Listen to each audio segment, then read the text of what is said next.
Hey guys, I'm Urizi. This story is all about what if Naruto left Konoha and traveled the world. 4 years after the war's end, Kakashi assigns Naruto a long mission with the promise of becoming the next Hokage at its completion. Naruto sets out on his mission that may take years and participates in many adventures along the way. During his travels, he unexpectedly encounters a beautiful, pink-eyed woman from his past. Before we proceed with the story, please like and subscribe to this channel if you liked the video, and don't forget to check the description for the other works of the author if you liked the story. Let's start. The sun had not yet risen and the gentle room was held by the floating, changing light that was not actually there. It was similar to the moment where a candle was almost lit, like the moment of spark that brought some form of dim visibility to the world. Between this transition of night to morning, Kurochuchi was awake lying in her futon. The inn she and Naruto had decided to stay in was quaint and simple in its structure and service. Her temporary lodging was small and comfortable. Naruto was staying in the room next to hers and she had had difficulty falling asleep the night before with the thought of knowing his presence was near. Kurochuchi was deep in thought in the early morning hours and her mind was floating like the light around her. She was still uncertain. Her mind lingered on the curious events that seemed to be attracted to her lately. With all these peculiar circumstances surrounding her, it seemed Naruto was at the center of them. This was odd to her because some of those situations had nothing to do with the war hero at all, but somehow they did. They did because he had affected her in more ways than one. She was unsure as to how he had done that. She closed her eyes in frustration when she realized she was hesitating again. Hesitation. She was starting to loathe that word and all it stood for. Why did she hesitate?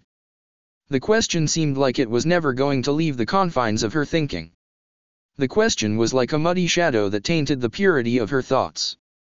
When Naruto was around her, however, the shadow would retreat into the back of her mind. The shadow never really left, but it was easily forgotten when Naruto's brilliance was around. Kurochuchi brooded on this revelation and wondered if the blonde could make the shadow go away forever. Perhaps, that could happen if she would just let him. Of course, she had no idea what that looked like. Maybe the shadow knew. Kurochuchi was pulled from her thoughts when she heard a gentle knock on her door. She sat up in her nightwear and called out her permission for the visitor to come in. The door opened and a prepared Naruto stood smiling at her. "Good morning." "Morning," she said as the shadow withdrew. "Meet me outside when you're ready." His face was eager and fresh, much like the morning itself. Kurochuchi agreed and he closed the door. For a brief moment of pause, she relished the way her room brightened before her eyes. The fresh sunlight came streaming in and flooded the room in warmth. The way the light shone around her made her not want to brood any further. She supposed it was better that way. The light was not her enemy, after all. After Kurochuchi was fully dressed and prepared for the day ahead, she found Naruto waiting outside the inn. The inn was situated in the south quadrant of Kusa and was only a few blocks from Center Square. The quadrant was fairly urban and a string of Kusa citizens were roaming throughout the streets when Kurochuchi exited the inn. The early morning sky was complemented by the long streaks of thin clouds nestled in its vastness. The summer air in Kusa was rather heavy with moisture considering the rain they received. The amount of rivers the nation had was a testament to that. Naruto acknowledged Kurochuchi with a broad smile when she approached him. "Ready?" She smirked and nodded. "Come on, hero." Naruto kept the smile as he watched the kunoichi move past him. He followed after her figure with the cloth of her dark cloak billowing in the swaying breeze. He mulled over the way her eyes had shifted when she had turned. Whatever had been bothering her was still present in her mind and Naruto desperately wanted to help her with it. However, the fact she was still trying to conceal it from him implied she was not ready to talk about it. Naruto still needed to learn patience and this was a good test of that. He would wait. Naruto did not sleep well the night before. His dreams had been filled with gray skies that promised an unnecessary storm for the soft earth beneath it. Naruto did not really like the idea of predictions, but it was not hard to see the sign his mind was trying to convey to him. The counselor, Kaneki, was more than just a man that stood against reason and the beneficial future, he was also a symbol for the people's fear. He represented all the people and their denial of what they knew was best for them.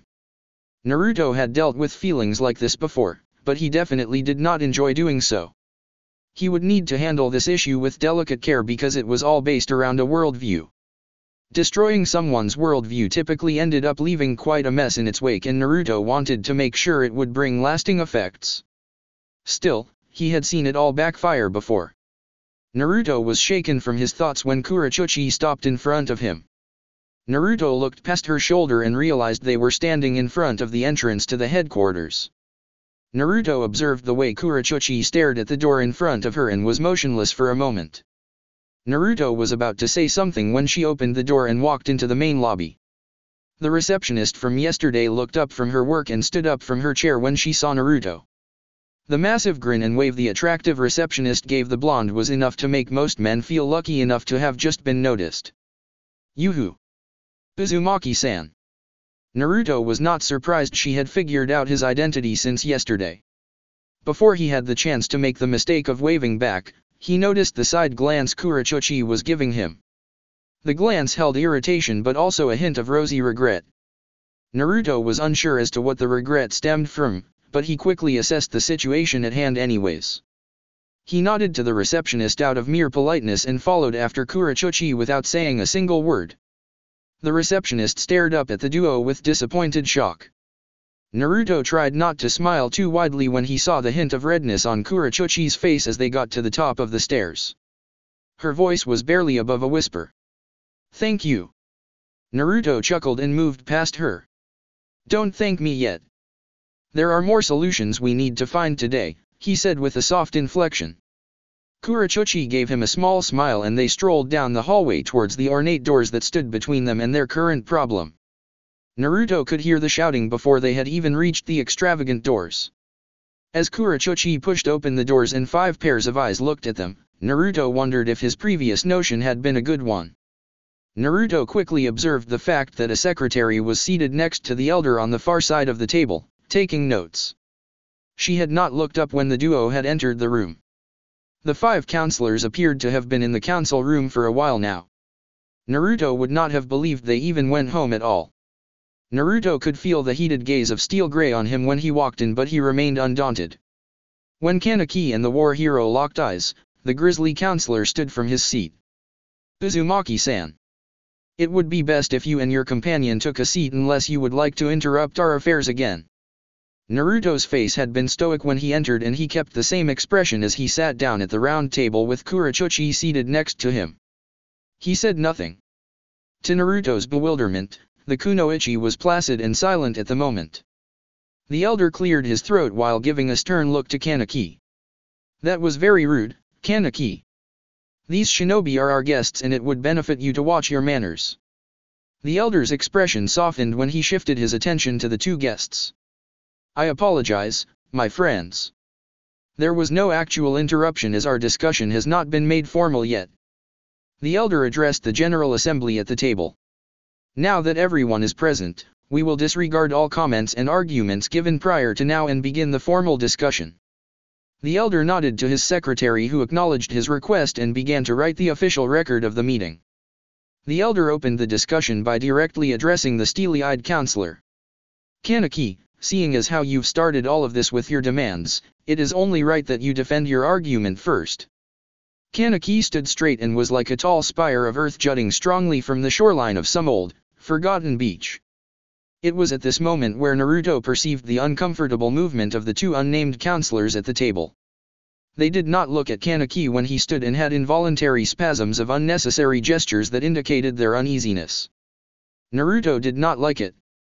"Thank you, Elder-san," Kaneki said crisply. "I would like to start by stating that the decision this committee agrees upon will ultimately decide the fate of this village. With that in mind, I permit you all to heed my advice on the matter." Kaneki allowed his words to sink in for a moment. No one said anything. Naruto remained motionless and his bright eyes focused on the counselor coolly. Kaneki's jaw was set, his gray stubble stood as rigid on his chin as he did. "Now then, Kyuzagakuer must not join the Shinobi Union. To put it bluntly, to do so would end decades of tradition and make us vulnerable to foreign powers." The elder stood from his seat with clenched fists and a snarling mouth. "I already told you, Kaneki. That is a fallacious statement. You are appealing to tradition and you can't expect Kanaki's eyes widened in their stormy expanses. Elder-san. It is the policy of this discussion that all interruptions will be exempt from the record. I believe you were the one to propose such a policy a few years ago. Am I wrong? The elder's ire was palpable. His old teeth gritted under the immense white hairs of his beard as he left the question unanswered. He looked back at his secretary that had stopped her writing. She was staring up at the elder whose rage began to subside reluctantly. He sat back down in reticence. Kaneki continued as Naruto's gaze never left his frame. We must remain independent. Don't you see, my fellow counselors? To join the union would mean for us to give up a part of ourselves. A part of us that has been hard-won over years of toil and strife. We are lacking in funds and our economy is dwindling, that is true. However, we have had similar problems in the past and we have always made it through in the end. I suggest that we invest more in our trade through the rivers and that will fix itself in no time. Kaneki paused and glared directly at Naruto. Rain clouds met the clear sky for a brief period of time. Naruto was an imposing sight to behold and he was impressed by the resolve behind Kaneki's eyes. Kaneki pointed an accusing finger at the blonde.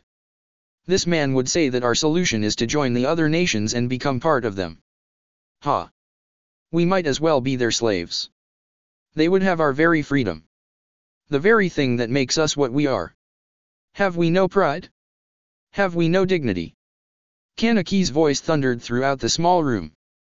I say we stand up to the great nations and say we are strong because of who we are. We are the grass that others trample upon, but we have always stood tall and never withered. We have always been the ones to cover the other nations' mistakes and battles. But the grass never forgets. Never have we faltered in our principles and we won't now. We are the grass. We are Kusa. There was a thick silence that enveloped the room. The only sound that was heard was the scrawling sound of the secretary's pen. All eyes were on Kaneki and his steeled resolve. No one was certain if he had finished or not. After the general pause that normally indicated a person was finished speaking, there was still silence. Naruto's expression did not change even when Kurochuchi finally rose from her chair and broke the icy stillness. She was a figure of composure. Wonderful speech. Honestly. Very moving. Her eyes may have been calm, but Naruto detected a red flame in them, nonetheless. Are you done blowing hot air now? Kaneki's eyes narrowed and he looked at Kurochuchi like a king would a peasant. Kurochuchi did not wait for an answer that would probably never come. First off, Naruto isn't the person who wants you to join us. I am. I'm tired of you all ignoring me. Kurochuchi was curt but still portrayed no fury. Secondly, the Union acknowledges you as a sovereign nation and would never take away your freedom nor your identity. I can't imagine why any of you would think otherwise. We're not some warmongers running around gathering up those we find lesser and using them to our advantage. We want to help all of you, and the very fact that you believe we don't is an insult to us. Kaneki broke the metal that lined his jaw and smirked. Does it look like I care if I insult you? Kurochuchi was stronger than that. Her posture was strong and unyielding like her eyes were. No, it doesn't, she stated simply. The smirk was unyielding as well. You live in a world of imagination and pretty things, young lady. Reality is a lot colder than you think it is. It's filled with pain and malice. Your foolish philosophy won't change that. Men's hearts will always remain dark and unforgiving. This world is hell, and the only way we can fight against it is to use what we know will work. What has worked in the past will work again, and that is the only truth we will ever have. Stop dreaming and wake up. Smell the grass and the dying world that it covers. Kaneki kept the smirk even when he was done speaking. If there was anything powerful enough to break the Kunoichi's composure, it was that. Of course, Kurochuchi only thought it was powerful. When a person neglected reason, it was always clear to see. However, Kurochuchi's mind cowered at the counselor's declaration. He was right, she thought. Why did she care otherwise? Reality was dark, was not that what she had decided? How could she defend against the solid reason he claimed? She did not consider the faulty ideas behind his truth at that moment because she was so enraptured by her own grief. It was all pointless and she could not fight back against the depravity in the world. She could not do anything. After Kaneki had finished and Kurochuchi was left to brood, one of the unnamed counselors stood up. If I may, I think we should take a first vote now. We can make our final decision after everyone has stated their piece, but for now, I think we should state our positions on the matter. The elder was still recovering from the powerful words that had been spoken that morning, but he was still able to speak. I agree. The elder grinned, for he knew where his fellow counselors stood in their beliefs. All those in favor of not joining the Shinobi Union, please raise your hands. The elder's grin grew wide when he saw Kaneki raise his hand, but then it vanished when he saw more rise up. The two unnamed counselors' hands were high in the air. The elder's eyes widened and he stammered in disbelief. What? Naruto glared at the two counselors. He knew there was something lingering within their damp brows and their shifting eyes. Something more than just mere coercion. Naruto's eyes turned back to Kaneki when he heard him softly chuckle. Kaneki's mirth was deemed as repulsive to Naruto's stomach. Well then. There you have it, Elder-san. It would seem that my reason has won over the majority.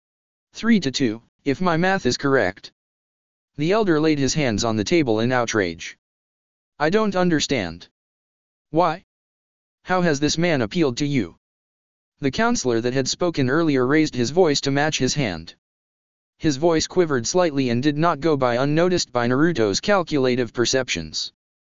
He speaks the truth, Elder-san. What has worked before will work in the future. The counselor could not believe what he was hearing. Do you really believe in that fallacy? Have you denied what is clear to reason so much that you no longer see it? We need the union. I thought you were against Kaneki only yesterday. The unnamed counselor shifted in his chair. A man has the right to change his mind, Elder-san. We are sorry that you don't agree with Kaneki-san's views, but it would be best not to shout as it is rather unseemly. The elder was made speechless and fell back into his chair in his trust. It was at this time Goro finally said something. Please, my friends. I beseech you, do not fall for the absurdity in Kaneki's claims. Do you really believe what you are saying is true? Does the man speak reason? Yes, the unnamed counselor said. Naruto saw it. The averted gaze, the twitch of the mouth, the falsehood in the subtle gestures of the hands, the counselor was lying. The other one was the same. Naruto did not know as to why the two counselors were lying, but he knew that it had something to do with Kaneki and his stubbornness. Naruto had been afraid of this. Despite this revelation, he remained silent. Kurochuchi did not look up as there was a commotion brewing in the council room. She stared at the dark wood of the round table. She stared into the dark abyss. She was held down by her doubts and the shadow was allowed to creep again. It wound through the darkness and coiled itself around her thoughts, staining her mind with ink. The ink drowned her and made her unable to hear what was being said around her. She was deaf to the world and she felt her chest cave in under the weight upon her. Kaneki was right and the other counselors agreed with him. Of course, they did because he was right. She was drowning. How could she stop it? The shadow would not let her go and she could not stop it. Suddenly, she was brought to the surface by the elder's slamming hands. Quiet. Quiet. Kurochuchi's eyes roamed around the table as everyone quieted down. Apparently, there had been shouting and ferocity exchanged. The elder was calming everyone down, although he appeared to be the most agitated amid the assembly. Let's take a recess. There is much to still think about. We will continue this meeting at 3 o'clock. For once, everyone agreed and left the room with a mix of mumbles and distrust. A great schism had been formed amid the counselors and Naruto despised it. Kurochuchi and Naruto left the building together and did not even notice the receptionist attempting to get the blonde's attention again. The midday sun rose high directly above the duo as they searched for a place to have lunch. I'm famished, Naruto announced as Kurochuchi looked down at her feet. She must have not heard him, he thought, because she did not reply or even acknowledge him. Naruto scrunched his face and smacked his hand onto her back. Kurochuchi winced in pain at the power behind the hit and immediately decked Naruto in the stomach. Naruto recoiled forward when the wind was knocked out of him. Naruto, being as strong as he was, should not have felt that blow, but there was something odd about a woman's punch that always seemed to break through a man's defense. That fucking hurt, hero. The hell was that for? Kurochuchi yelled, the shadow already forgotten.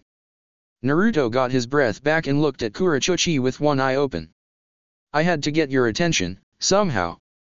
Shit, your punches hurt more than Sakura's and that's saying something. She punched a goddess once, yeah no. Kurochuchi ignored him and looked beyond him. Let's eat at that noodle stand. I could really use some ramen. I'm famished. Naruto gawked at the audacity of the woman that sauntered her way over to the stand. How dare she just ignore him like that? Then again, there was ramen. The two shinobi sat at the bar and gave their orders to the cook.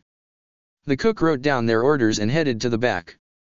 Kurochuchi looked towards Naruto, who appeared to have gotten over his surprise and was now focusing on something else. She put up her front. Can you believe that meeting, hero? Those two idiots are agreeing with Kaneki and now we have to persuade them. My job couldn't get any harder. Why was she saying this? She agreed with Kaneki too, but she could not openly admit it. Maybe she was lying to Naruto. Or she was lying to herself. Either way, she did not know what the truth was anymore. No, Naruto said. Kurochuchi's eyebrows raised. Naruto directed his gaze to her. Kaneki has something on those two, Kurochuchi. I don't know what, but they didn't believe a word they said. How can you tell? When a man openly defies reason and knows that he has to wholeheartedly believe in his absurdity. Only then can he look a man in the eye and tell him that he believes what he says without any doubts. Those two doubted.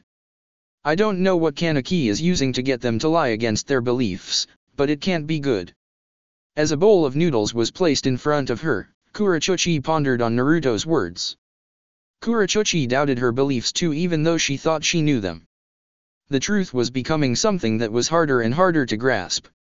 Naruto seemed to know what it was, but she doubted that too, because who knew what was anything anymore? Kurochuchi certainly did not know. It seemed that the shadow did not know either. Chapter 10, Everything that rises must converge. The delicate sky was broader than Kaneki had remembered. He realized it had been some time since he had last appreciated or thought about the sky. He supposed that was because he had forgotten himself a long time ago.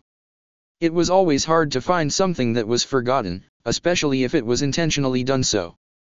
Kaneki cleared his head and concluded he should visit his little family. He rose from his seat where he had been eating his lunch and walked down the path towards the east quadrant. The streets were filled with peaceful and loyal citizens roaming about. Kaneki smiled and waved to those who were gracious enough to give him some of their time. Kaneki's robes rippled when a small group of children ran to him with cheerful expressions. He held tiny, outstretched hands with earnest and returned the brilliant smiles he was given. Kaneki laughed and told the children he would play with them later. The children reluctantly left his company and ran past him to find their own sunny adventures. Kaneki could not help but muse about the summers he had experienced as a child. He used to run these same streets and cause trouble for the residents with his pranks and antics. But that was long ago, back when he knew himself. Back when summers used to be sunny. Back when guests from other countries were more respectful of their elders and hosts. Back when people knew how to run a government and listen to reason.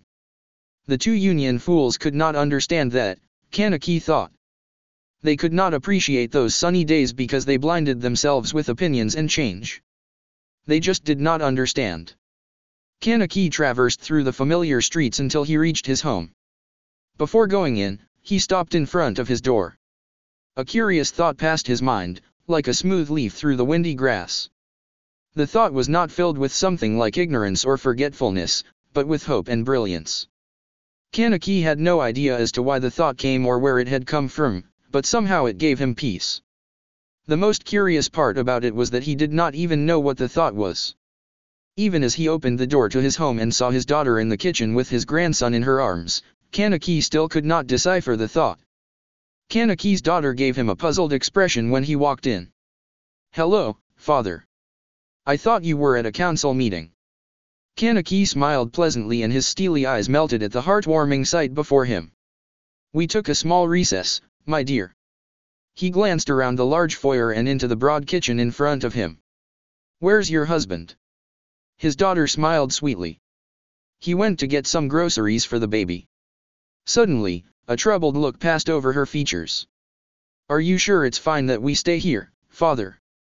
Kaneki chuckled deeply. Of course, dear. We've been over this already. I have plenty of room for all three of you. She looked down at her feet in slight embarrassment at having asked the question. I know, but I feel like we're freeloading. Nonsense. You're my only child, so I have plenty to spoil you with. Now let's talk about something with more substance, yes. Kaneki's daughter brightened and walked up to her father, holding her sleeping son. Yes, father. How is the meeting going then? Kaneki's demeanor must have darkened, he thought, because his daughter appeared to be instantly concerned by his reaction.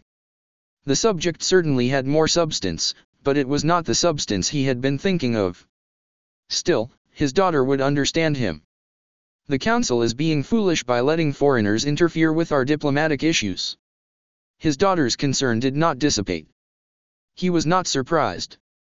She had always been exceptional at discerning problems and lies hidden beneath truth. Foreigners, father? From where? Just some representatives from the shinobi union that have no respect for tradition. They want to change everything that this village has stood for. They think they know better.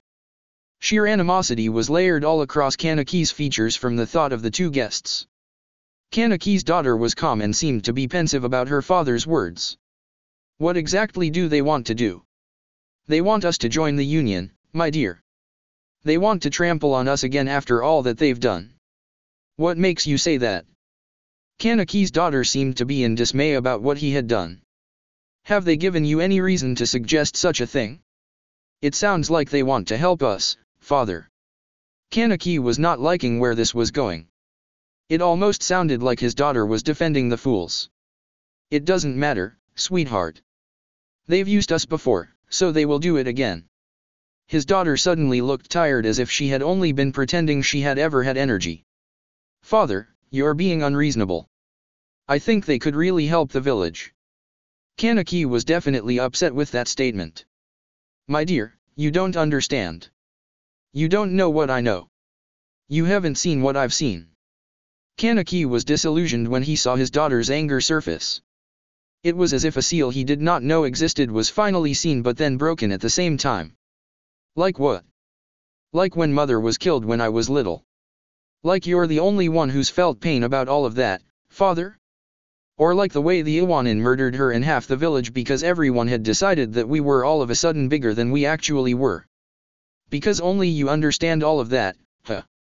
There was a fire in her eyes that was just as rare as it was passionate. The baby stirred and whined in her arms. Kaneki was shocked at the sudden outburst from his daughter.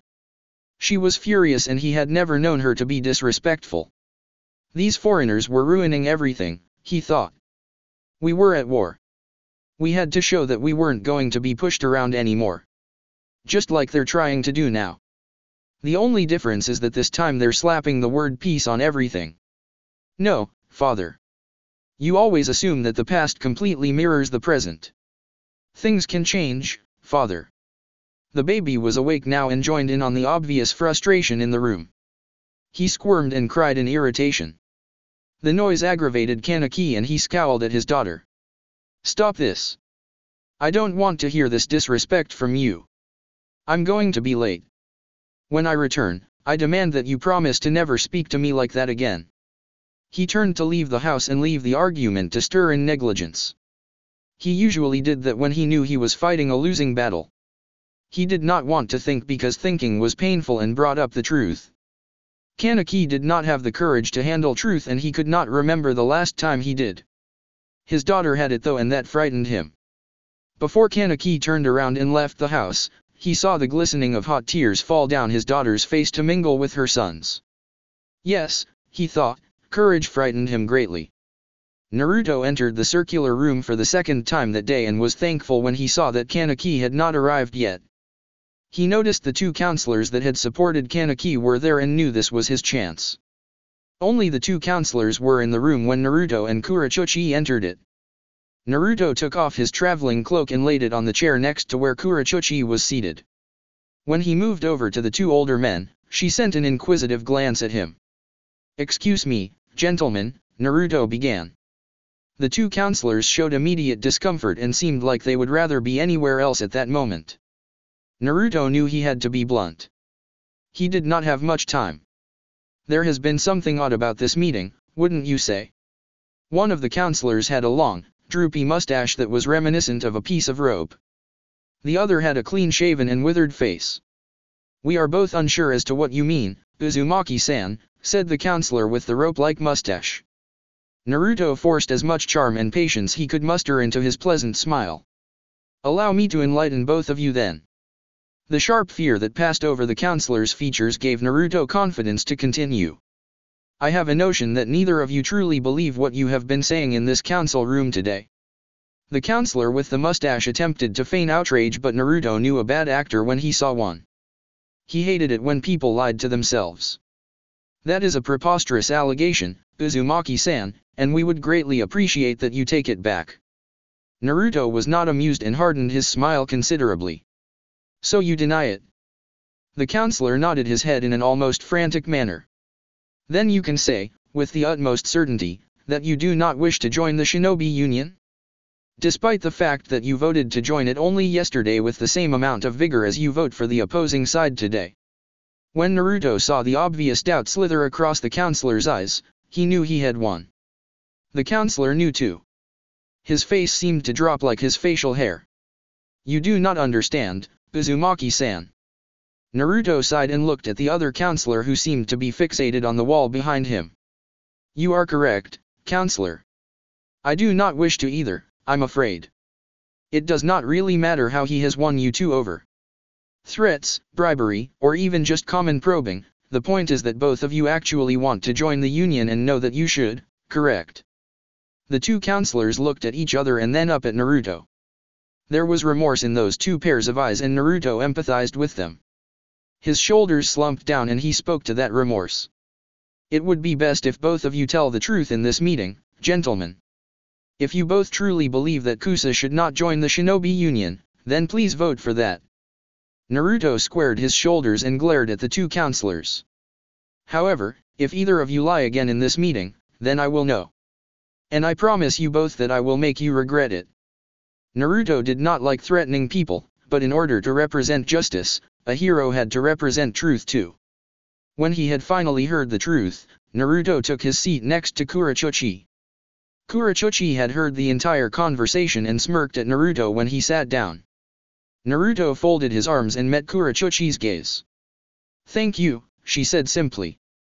Kurochuchi wanted to better express her gratitude on the matter, but she found that to be difficult. She was still chained down by Kanaki's words and her doubts, so she was having trouble trying to discern her feelings. Naruto did not seem to mind when she gave him a meager thanks. He smiled at her. It was a smile that made the shadow go away for a little while and made her want to believe in him. If only she knew what that looked like. The elder, the secretary, and Goro entered the council room a few minutes later, and it did not take long for Kaneki to make his presence known after that. Naruto immediately noticed the fact there was deep frustration in his stormy, gray eyes when he entered. Kaneki took his seat and fixed his eyes on the elder to continue the meeting.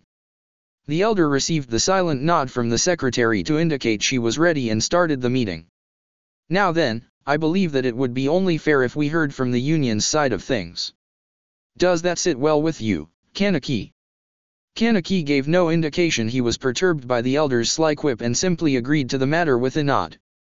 The elder motioned for Kurochuchi to stand and speak. Naruto stared up at the kunoichi with narrowed eyes as she rose from her seat. At this moment, Kurochuchi was unpredictable. Naruto's previous embarrassment and timid accounts with the young woman had faded away in a short amount of time. He had been nervous around her before, but he had recently developed a protective and cautious attitude towards her. He did not want her making a dangerous mistake or foolish action. In some ways, she was like a time bomb of emotions and doubts. The worst part about it was Naruto did not have an inkling as to where it all stemmed from or what her thoughts were about it. Needless to say, Naruto was worried. Kurochuchi cleared her throat and tried to remain calm.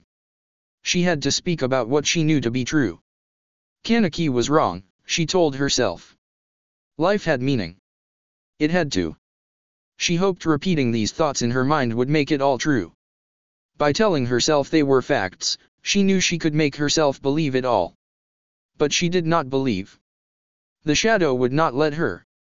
Kusa must join the shinobi union, Kurachuchi said with clear articulation. The union only wishes to help the village and has no motive to betray or harm them in any way. I promise you all that. Does anyone have anything to retort? Kurachuchi had expected for Kaneki to stand and begin a loud tirade about how foolish and untrustworthy she was. Instead, Kaneki sat in his chair and was silent for a moment. The two counselors Naruto spoke to earlier stared at their ringleader with quiet awe. Kurachuchi steeled her resolve and glared at him with a set jaw and unblinking eyes. Naruto sat in his seat with his hands folded over his face. If anyone from Konoha was there at that moment, they would have said Naruto resembled the current Hokage with his aura of halcyon surveillance. Finally, Kaneki replied, I do not believe you. His voice was crisp and unforgiving. No one was surprised. The elder stood from his chair and was practically fuming. Naruto never knew a man of that age could exude such raw fury. I am sick of your insolence, Kaneki. You have been nothing but rude and illogical this entire meeting, and it is time that you cease this farce you have been putting on. These two shinobi are reliable soldiers that have proven their merit to the world on more than one occasion, and you just sit there and say that you do not believe them. Kaneki did not even look at the elder when he turned to the secretary. Would it be permissible to take a vote at this time? The secretary looked up at the elder for permission. The elder seemed to deflate at Kaneki's curt disrespect. Naruto surmised it must have been a short-lived ire. The elder agreed to the notion with a silent wave of his fingers as he flopped into his chair in defeat. The secretary took the vote. Her voice was delicate and odd in the heated atmosphere. All those in favor of joining the shinobi union. Naruto made sure to be as obvious as possible when he stared at the two counselors.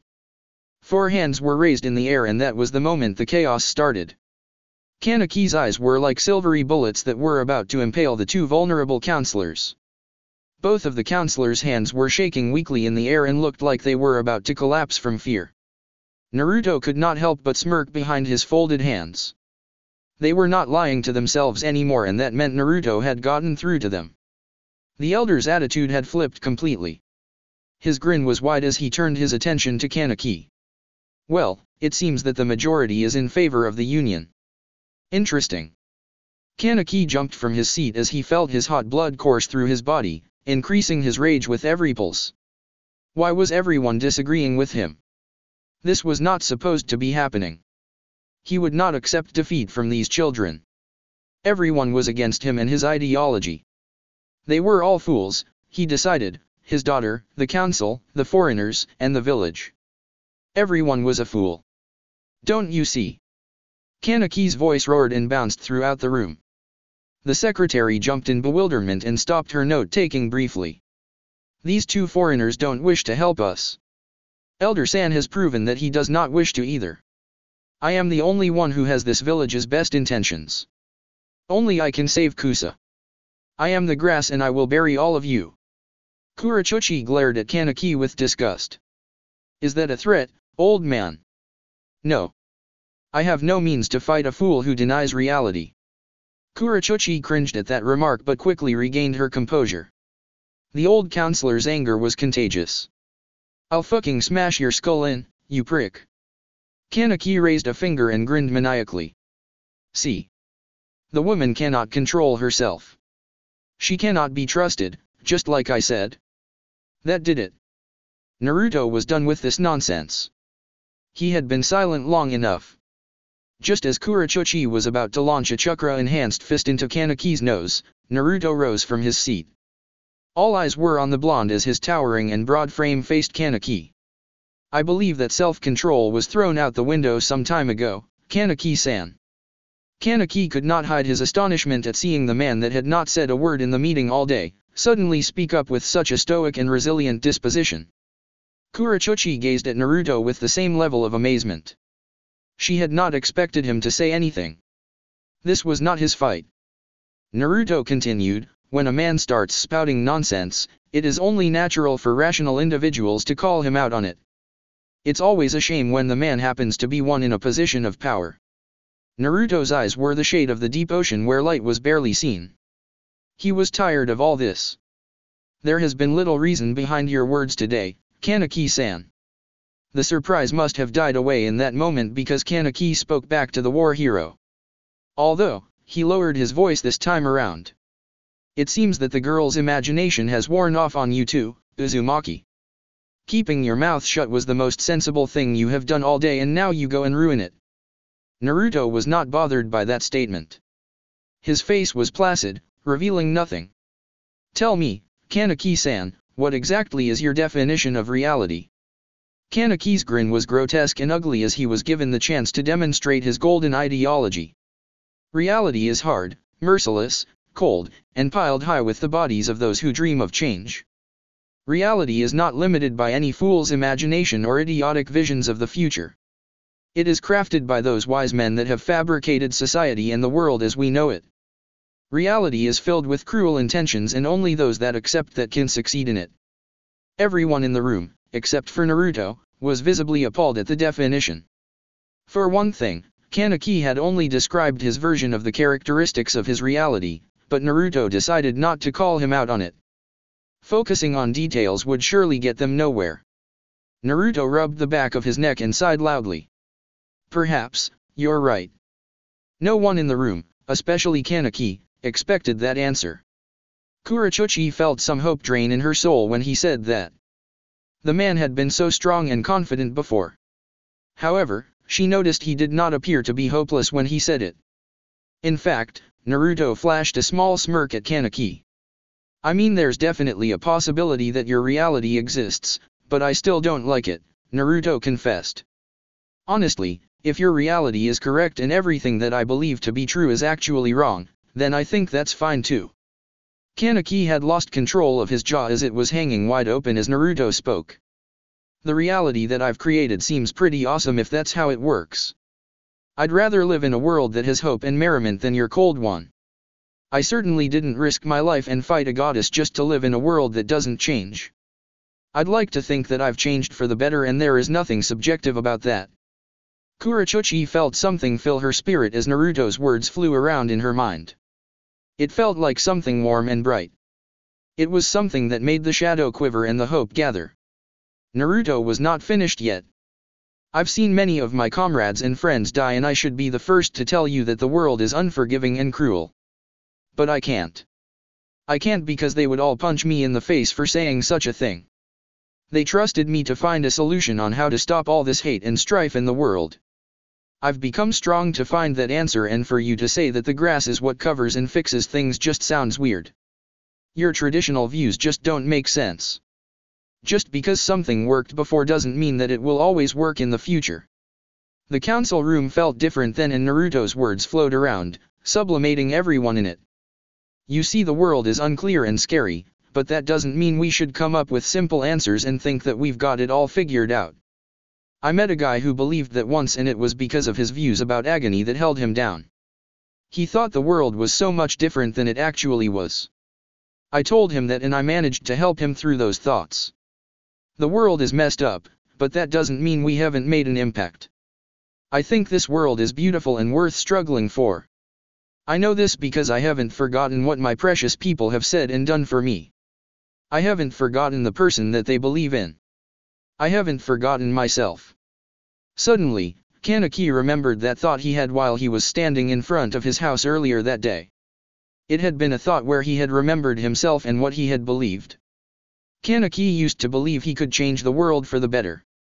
He had once believed the world was beautiful in its complexities and had wanted to try to find the answers to the hard questions in life.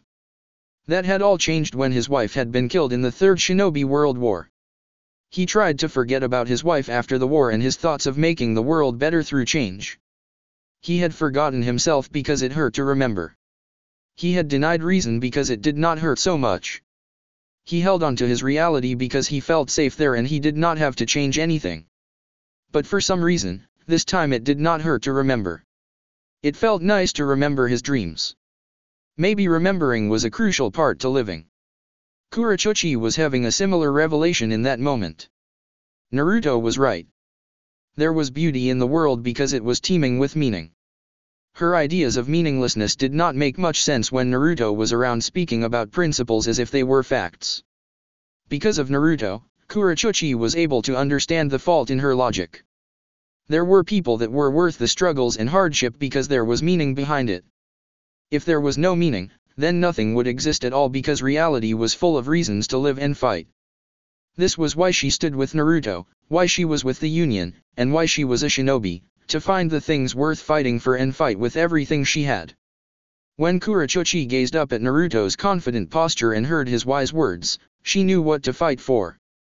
After Naruto had finished his speech, the council had voted for the last time on the subject of joining the Shinobi Union. The vote was unanimous. Kusa would join the Union. When Kaneki had raised his hand to vote for the Union, he had been in a daze. He knew what he had been voting for, but he was not sure as to why his ideals had changed so quickly. He had to adjust to how the world really worked, and it felt like his head was spinning at trying to figure it all out. He supposed voting for the obvious decision was probably the best. The war hero had shown he could be trusted, and maybe it was time for Kaneki to remember trust sometimes just made sense. There was a lush, green hill that rose lazily in the earth on the northeast side of Kusagakur. When the sun would set in the west, it would cast its brilliant light on the hill, making it shine like a grand emerald. The hill was dotted with a variety of trees that followed along a narrow trade route. It was on this road where the setting sun washed the two travelers hiking up the hill. A little bluebird flew past Naruto's head and sang its sweet tune as the blonde smiled up at the creature in admiration. He stopped hiking for a moment and whistled a similar melody to the little bird. Ahead of him, Kurochuchi turned to him with an amused smile. "You know something, hero?" she asked as Naruto averted his gaze from the bird to hear what the gorgeous woman had to say. "Every time I think I have you pegged as a certain kind of person or think that I know you, you go and surprise me." Naruto stopped whistling and chuckled. "I have been known to be unpredictable, I guess." Kurochuchi lowered her eyelids and wondered if she liked that answer. "I can't believe that you won over that council. I really thought that we had failed." Naruto shrugged nonchalantly. "Even if we did, it wouldn't have mattered. The more important thing was that everyone was honest with themselves and everyone at least heard the truth. I can't make someone believe, Kurochuchi, but I can show them how to." Kurochuchi smiled because she definitely liked that answer. "Yes, you can. You did a fantastic job of that, hero." She looked down at the ground and shuffled her feet in discomfort. She did not want this moment to come. Her mission at Kusa was finished and she did not know where to go now. She was afraid of what was going to happen. "So, what do we do now?" Naruto chewed on his lip and thought for a moment. "Well, I was thinking of heading towards Taki maybe. What do you think?" Kurochuchi was visibly stunned at Naruto's question. "Huh? You want me to go with you?" Naruto was perplexed by her reaction and could not help but laugh at her realization. "Of course. If you'll have me, then I'd like to accompany you on your journey. It seems only fitting considering our missions are roughly the same. I think we can really help each other out." Naruto sounded like he was oozing with confidence, but he was certain his heartbeat was giving away his anxiety.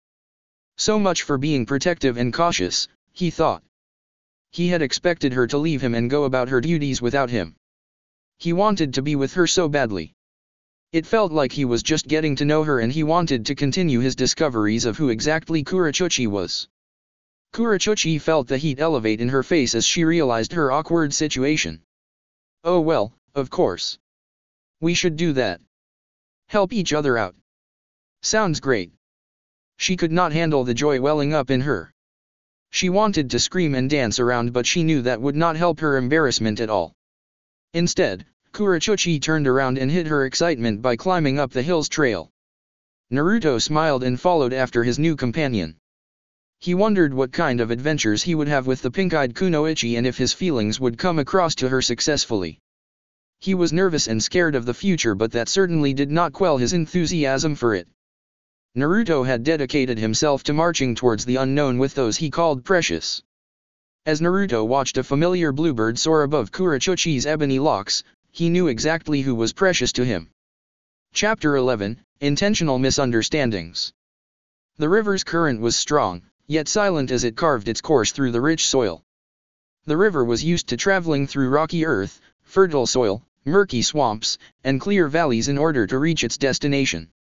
After the river flowed farther down in elevation, it wound and eroded at the soft stone that lay in the forested valleys, producing deep canyons.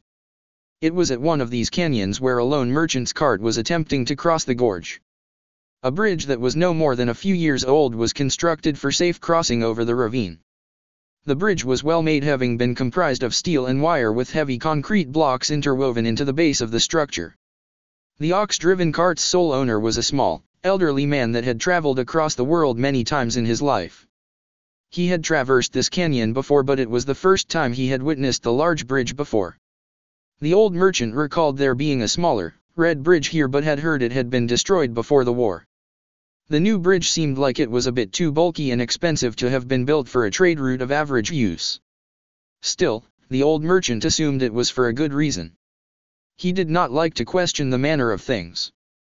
As the old merchant made his oxen pull the cart across the bridge, the strong winds blew into his side.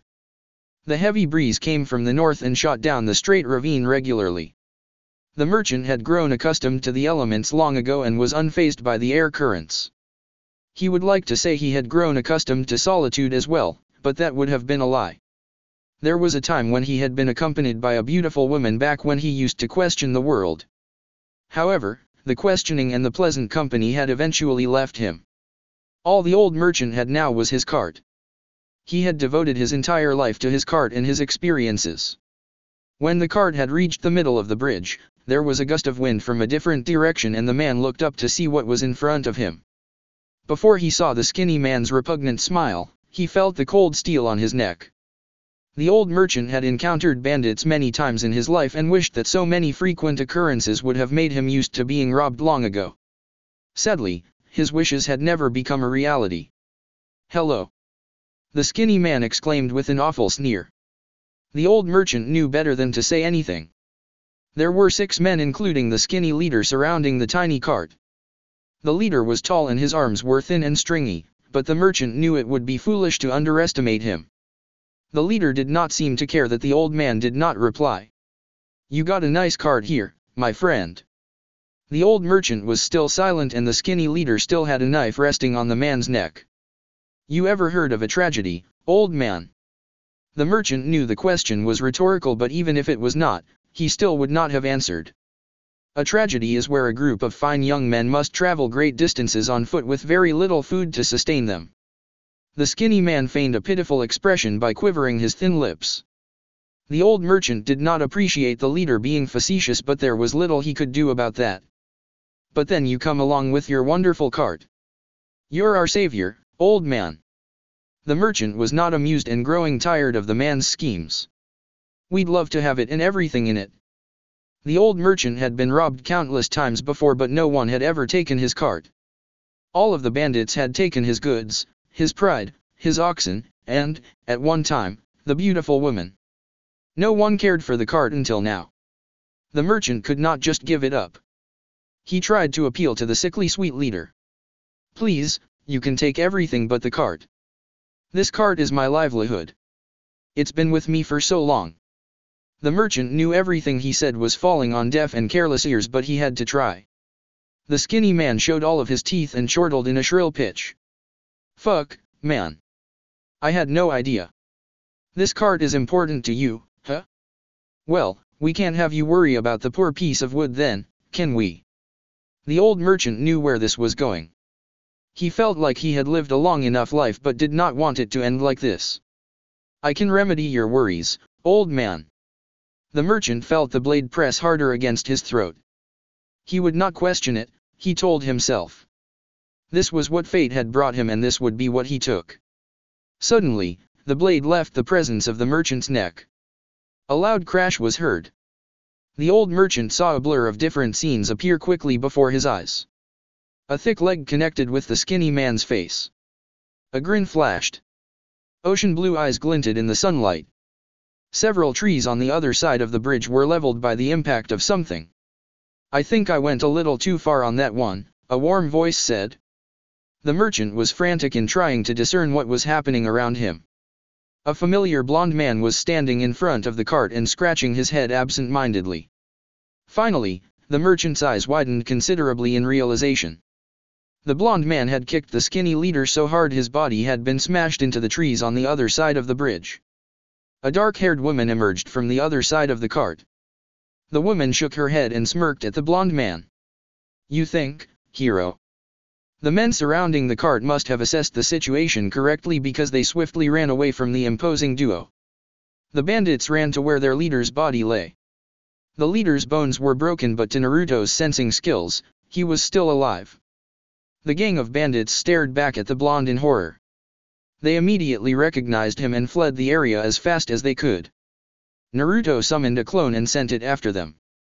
He made sure the clone would apprehend them and take them to the proper authorities. After Naruto's clone disappeared in pursuit, the blonde turned to the old man. The old merchant knew who Naruto Uzumaki was but had never met the legend in person. The old man was made speechless at the astonishing figure in front of him. Naruto leaned forward and waved at the merchant. "Are you well? No injuries?" The old merchant could only nod his head when the hero smiled brightly at him. "You really terrified that merchant we saved earlier," Kurochuchi said over the crackling of the embers. Naruto peered over the flames of the campfire and into her eyes. "The skinny guy was pissing me off." He wanted to respond quicker than he actually did, but Kurochuchi's eyes were changed into a swirling color of pinkish cherry by the fire. He was captivated by the vibrancy in them. Kurochuchi took a bite from a roasted fish they had caught that day. She would normally be against a fire in the open wild, but considering the strength of her partner, she was not worried. "You should learn how to control your anger better then." Naruto tried not to smile as he showed mock outrage. Says the lady who becomes enraged when a guy looks at her the wrong way and smashes his face in. Kurochuchi joined in on the mock emotions. "See, that's different. Please, enlighten me. A pervert deserves to have his bones broken." She furrowed her brow in mild frustration. Naruto was extremely amused at her facial expressions. "You're contradicting yourself." Her dark locks swayed with the flames as she tilted her head. "Shut up, hero." All of their conversations had been similar in structure since they had left Kusa. The two shinobi had been traveling together for over a week now. They decided to maintain a leisurely pace since neither wished to stress over unnecessary time constraints. Their travels had been virtually uneventful until they had encountered the bandits on the bridge. The old merchant had thanked them gratefully and then they went their separate ways. About an hour after they left the bridge, Naruto received his clone's memories and noted that all criminals had been safely taken to a prison near the border. A few more hours and miles later, the two shinobi set up camp. The borderlands between the unnamed countries of where Taki and Kusa were located were mostly comprised of mangrove forests and marshes. Naruto had traveled these lands in his youth but did not know them as well as Kurochuchi did.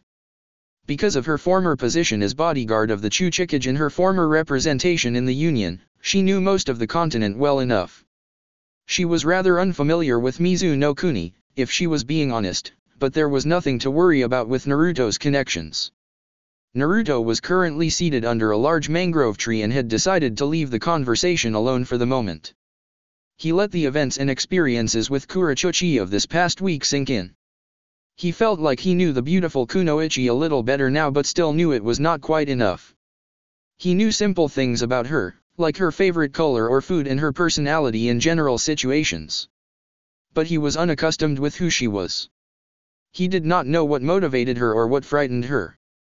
The facts about her childhood and her thoughts about the world through her experiences were all unknown to him. There was another element to add to the equation Naruto had realized some time ago. Even if Naruto learned all these things about her, there was still the problem of her state of mind. Whatever had been bothering her since they had met up outside of Kusa was still highly prevalent in her mind. Naruto desperately wanted to press her on the subject but he knew there were better strategies to handle the situation. He just did not like them as much. Naruto ate the last morsel of his fish and discarded the bones into the fire. He let his mind calm down and focused on the present. He would figure out what was best in time. "It seems we're close to Taki now," he stated softly. "We can take a much-needed break from traveling there, if you'd like."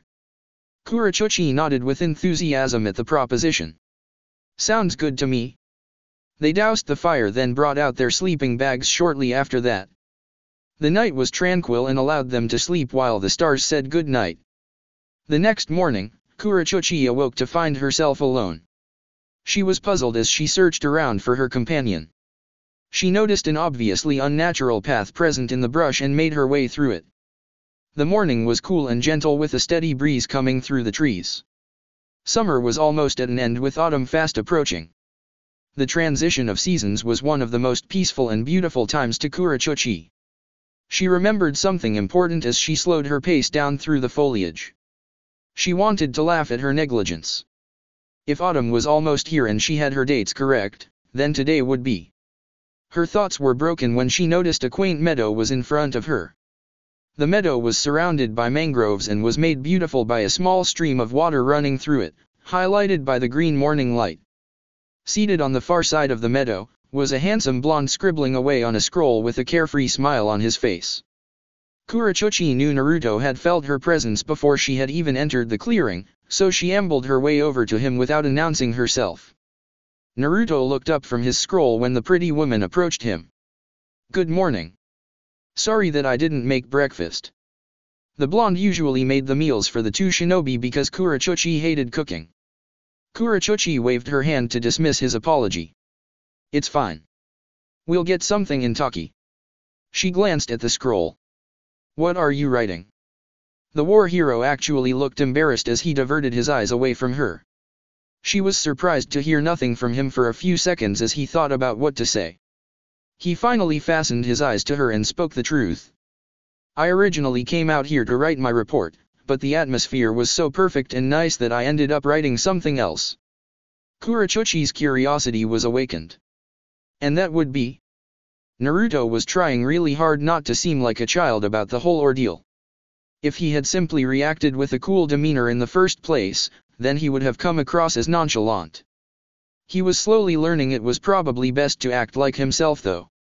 He gazed up at Kurochuchi's delicate features. The woman could be irate and merciless when she wanted to, but her face carried a kind element to it that made Naruto feel dizzy sometimes.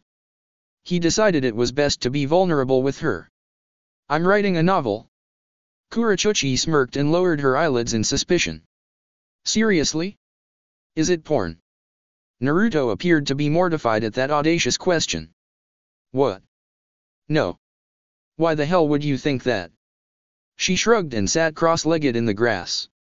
"You've talked about your former sensei being the pervert who wrote the Icha series, so I just assumed." Naruto shook his head with vigor and his cheeks were red with unease. "No. There's nothing like that in this story." Kurochuchi leaned forward slightly. "Then what is it about?" Naruto peered down at the scroll and rubbed his shoulder. "Well, it's about a civilian who is in love with a kunoichi. He spends most of his young life trying to impress her by trying to become a shinobi himself. He's unsuccessful at becoming a ninja, but Kurochuchi had her eyes closed and held up her hand to interject. "Let me guess, he finds out that the kunoichi had always loved him despite his attempts to impress her." Naruto was a bit perplexed at that perceptive observation and sighed. "I guess it's still too predictable, isn't it?" Kurochuchi shook her head and gave him an amused smile. "There's nothing wrong with being predictable in a story as long as it's interesting. If it helps, it sounds like it's worth reading. As long as your characterization is good, I think it will be a great story." Naruto quirked an eyebrow and smirked at the kunoichi. "I didn't know you were interested in literature." Kurochuchi grinned and stood up. "I like to read." She stretched her arms above her head and yawned. "Let's get to Taki already.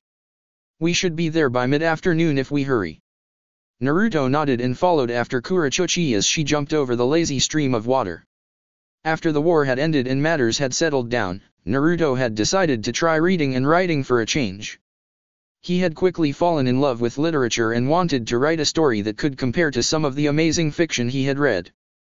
He also wanted to be a successful writer like Jiraiya had been, but one with different source material. Over the last couple of years, however, he had barely written a few pages. When he had awakened that morning and found the meadow, Naruto felt a certain pull to start writing again. If Naruto was asked to describe the pull, he would say it was like a tug on the heart to try to capture a moment of something truthful. He was fixated on trying to write the truest sentence he could when a moment like that came. The two shinobi reached their campsite a few minutes later, packed up all of their belongings, and followed the trail that led to Taki. The trail's path meandered its way through a series of marshes and bogs. As the hours passed, the land started to change from murky waters to clear rivers and rushing waterfalls. The air was thicker, yet fresh with lush vegetation blooming all around the trail. Even though it was late summer, a dense fog rolled in and out of the area like a silent watcher. With the heavy sounds of the waterfalls and the foggy atmosphere, the country was made eerie and glorious at the same time. Naruto was so enchanted by the amazing scenery that the two of them took far longer to reach their destination than they had initially planned. When the sun was beginning to set in the west, Naruto could make out the silhouette of a jutted plateau rising above the earth. The duo identified the plateau as being the location of Takigakure and marched their way to its base. Before the war, Taki was known as a shrewd and secretive village that rarely welcomed outsiders or visitors. In recent years, thanks to the overwhelming peace, the village had opened up its doors to trade and tourism. The base of the famous, giant waterfall that fell from the plateau was a popular spot for tourists to admire and observe the natural wonder. Because evening was fast approaching, the number of people viewing the waterfall was modest. There was a great staircase that had been built into the sheer rock wall of the plateau not far from the waterfall. Naruto and Kurochuchi climbed up the well-used staircase, and by the time they had reached the village, the moon was shining down on them. Thanks to the rise in tourism and trade, Taki boasted in having a plethora of inns scattered throughout its limits. The two shinobi began to look for an inn with a vacant room. Unfortunately, many of the inns were packed with guests and tourists.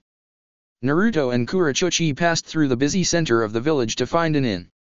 People had been stopping the two of them regularly to speak with and give their regards to Naruto. When the two of them walked by a happy couple with a little boy in between them, Kurochuchi saw a sad sight. Naruto had an almost forlorn expression when he saw the joyful family. The odd part of it was that he actually smiled when he saw the three of them, but it was not cheerful in the slightest. Perhaps, it was his attempt at admiration of the beautiful family, but it was poorly manifested. It was a smile that reminded Kurochuchi of tragic events and lamentations. Kurochuchi knew Naruto grew up not only as an orphan, but also as a Jinchuriki. The man had probably always craved a family of his own growing up. Seeing the strong and courageous war hero in that state made Kurochuchi pause to think on how to deal with the new information. After over an hour of searching, the two shinobi finally discovered an inn with a vacant room. The room was actually more of a suite with two separate bedrooms in a central living area. Naruto had decided to splurge a little bit with the money he had been given by Kakashi to rent the room for a night or two. When they entered the room, Kurochuchi quickly picked her bed and found Naruto sitting in one of the chairs in the living area. Kurochuchi had decided on how she would handle the situation that happened earlier. She took a deep breath and sat in a chair adjacent to Naruto. What exactly was that back there? Her question seemed to hang in the air as Naruto looked down at his hands. He knew she had been looking at him ever since they passed the family in the streets. He had mentally kicked himself dozens of times for letting the smile slip. A bad habit, he answered slowly. That was more than a habit, Naruto. He looked over to her and seemed to ponder her words. There were very few instances where she had addressed him as anything other than hero, and he made a mental note that this meant she was serious. He surmised that vulnerability was always going to be the best option with her. Sometimes when I see something like that, I miss my parents. I was able to know them for a little while, but sometimes I just wish they could be here with me. Kurochuchi wanted to sympathize with the man, but both of her parents were still alive. She was not well versed in relating to others and was rather poor in situations like these. A thought passed through her mind that sounded harmless, and she did not think on it long enough to realize its implications. Well, why don't you make your own family? For years to come, Kurochuchi would continually be stuck between regret and gratitude for that question because of the repercussions that would result from it. His eyes were practically glued to Kurochuchi's face for what seemed like an eternity. Naruto racked his brain to try to decipher what that question meant. Were there any implications hidden within it? Or was it merely a harmless question? Naruto was uncertain. You make it sound easy, he said. Kurochuchi tried to flow with the conversation. It can't be too hard to find a woman considering you're Naruto Uzumaki. I'm sure girls are always after you. What if I don't want them? Naruto was getting ahead of himself. He was becoming overwhelmed by the emotions bursting through his skull. Then who do you want? He could not say that. If he told the truth, then he would be gambling a lot of great things he was just starting to appreciate. Vulnerability was the best option, though. It had to be. Naruto gave the only answer he knew, you. Well, that was sudden. For an almost painful second, neither of them said anything. Kurochuchi was shocked at the announcement and was unsure as to what she should say or do. She was enraptured by the brilliance and emotion in Naruto's cerulean eyes. Somehow, the distance between the two of them was decreasing. Both of them were leaning closer to each other, and for one brief moment, Kurochuchi felt like she knew the meaning of things. She was going to kiss him, she told herself. She was going to show him how much he meant to her. She was going to feel something again. Much to her chagrin, the shadow ruined the moment with its oily essence sinking into her mind. She did not feel worthy of the happiness and love in her heart. She had let a girl die, of course. Kurochuchi stopped her advancement and rose from her seat. Excuse me, she whispered as she retired to her bedroom. Naruto allowed his own shock and guilt to settle and clenched his hand. He remained seated, but his head was swimming. He stared absent-mindedly at the empty seat where she had been sitting. Did she just reject him? It had to have been clear to both of them what that moment was. He had been vulnerable with her and she looked like she was about to comfort him. Did he read the situation incorrectly? Whatever that was, there was no mistaking he was hurt by her swift retreat. Naruto had learned to appreciate what he had and how not to live in agony for those who were no longer with him, but there were still times he felt destitute. Everybody felt that way from time to time though, and it was important for loved ones to support each other during those times. So why did she do that? Naruto knew there must have been a rational reason for Kurochuchi's actions, but he did not care then. Naruto grabbed his cloak and marched out of the suite. He had to find something that would wash away this pain. When Kurochuchi heard the door slam, she cried into her pillow. Her tears were hot, but her soul was lonely with the ice she had sheltered herself in.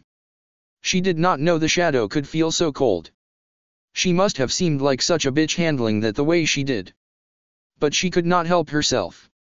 It was the fucking shadow's fault. It was her guilt and doubt in herself. She remembered the thought that had passed her that morning. Originally, the thought had been joyful, but now it seemed sick and misshapen in the moment. She had wanted to tell Naruto about it, but it would seem hollow now. Today was Kurochuchi's birthday. Naruto drifted through the streets with relatively no sense of purpose. He spotted a quiet bar after roaming about for a little while. The bar was clean and simple with a few chairs scattered throughout the property. Naruto took a seat at the bar. He ordered a drink and surveyed the patrons around him. There was a decent number of people in the bar and no one seemed to be staring at him. He knew he was easily recognizable and was about to deem the whole thing to be odd when a young woman sat next to him at the bar. His initial observation became false. The woman was staring directly at him, not even attempting to be coy in her endeavor. Her eyes were half-lidded with a dreamy gaze emitting from them. They appeared to be greenish-gray in the dim lighting of the establishment. Naruto found the woman to be quite attractive. Her hair was long and her figure was voluptuous. Based off her outward appearance, Naruto guessed she was probably a civilian. After several moments of the two exchanging obvious eye contact, the woman spoke with a heavenly voice. I must be a lucky gal. The bartender dropped off Naruto's drink and the blonde took a strong gulp of it. Naruto was not sure how he should deal with the change of events, but he knew the woman could probably heal the pain in his chest. Would you like a drink, miss? My name's Hisa and you may. Naruto ordered her a drink and the woman leaned forward in her chair, the top of her dress gently revealing her well-endowed bust. Naruto could feel the heat in his face increase. Pleased to meet you, Hisa-san. The woman giggled and it was a beautiful sound to Naruto's ears. He was not certain if he found it pleasant because of the circumstances or not. But he supposed that was something he could think about later. Now was the time to enjoy what he could and forget about the pain. The beautiful woman leaned forward and kept her voice low. There's no need to be so formal, considering what I want to do to you. During the last part of that sentence, she closed the gap between them and spoke into his ear. Naruto could feel a pleasant shiver shoot up his spine. This woman was brash and seductive. Naruto had dealt with women like this before and had usually ignored them. He preferred women with a little more class, but he had to admit there was something about a woman being upfront that made his blood surge. Given his current predicament, the woman seemed to be the best person for Naruto's condition. He wanted to hold someone and make him feel loved. His mind was telling him that whatever the woman would bring him would be temporary and ignoble, but his heart did not care. He wanted some release. Naruto downed the rest of his drink in a hasty manner and felt the alcohol shoot through his head. The woman must have picked up on his vulnerable state because she began kissing him after he finished his drink. After a few seconds, Naruto stopped her and grabbed her hand. He led the woman away from the bar and they found an alley where they continued their act. Naruto was so caught up in the pleasure of the woman's lips he neglected his better judgment. Naruto was still a virgin, but he was no stranger to kissing. In recent years, Naruto had gone on many dates and kissed many females, but had never taken them to bed. Despite this, he wanted to forget about Kurochuchi and the torment of what had happened earlier.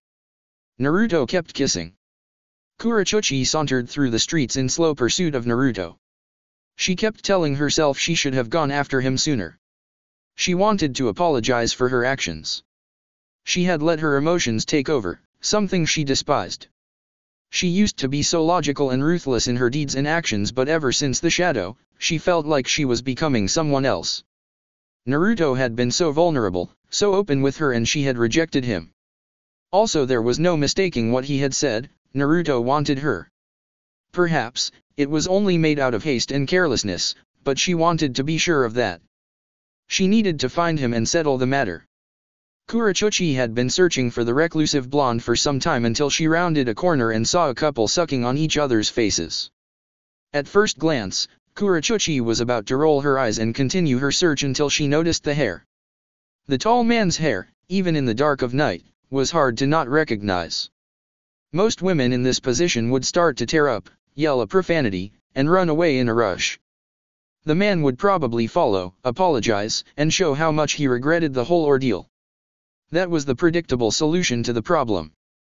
However, that was not Kurochuchi.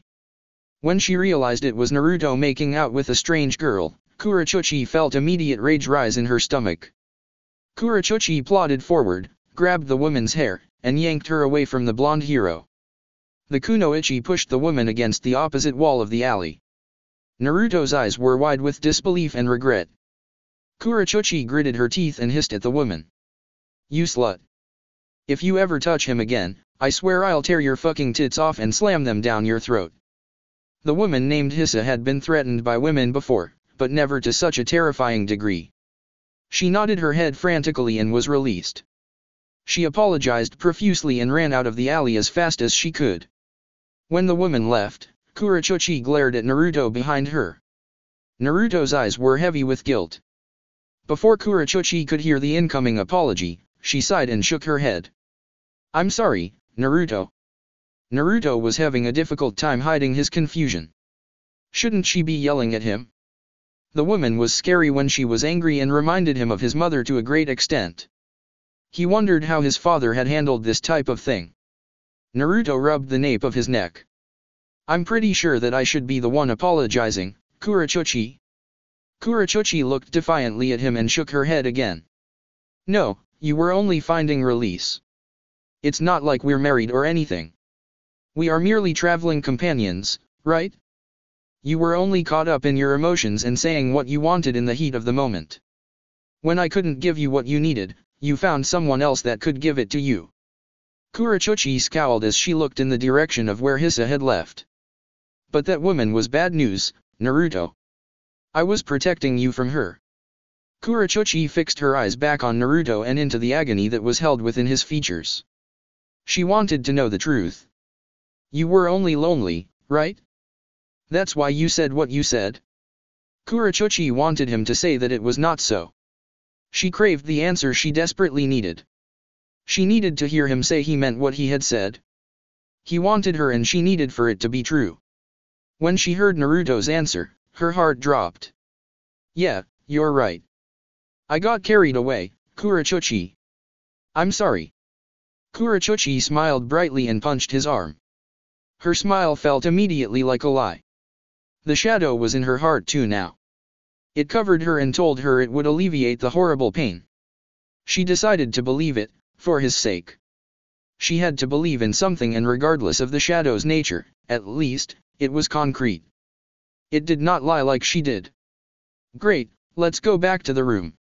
She felt her words hang in the air, dying with the moment. As the two of them moved through the streets towards their inn, Kurochuchi saw a store clock display it was midnight. Kurochuchi knew she would never forget this birthday for as long as she lived. Certainly, that was not a lie. Chapter 12, Those Who Build. His smile was supposed to make her feel better. It was supposed to represent hope. A smile was the symbol of happiness and good cheer. So, why did she only see that terrifying smile out of the corner of her eye? The shadow seemed to love that smile and continually made her know it.